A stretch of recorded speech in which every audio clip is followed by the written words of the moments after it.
طريقة بسيطة وسهلة وصحية إن شاء الله.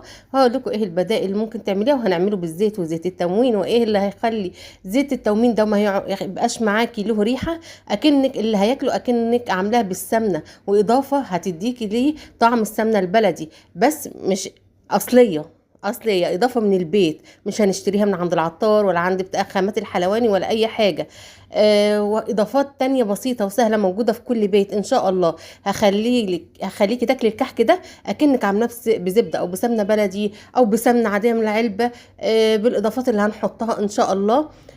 اللهم صل وسلم وبارك على سيدنا محمد. وإزاي هنخلّيه صحّي، يعني للي عاملين دايت أو اللي عندهم السكر، وهو بالزيت أساسًا يعني بيبقى أصح من السمنة برضه إن شاء الله.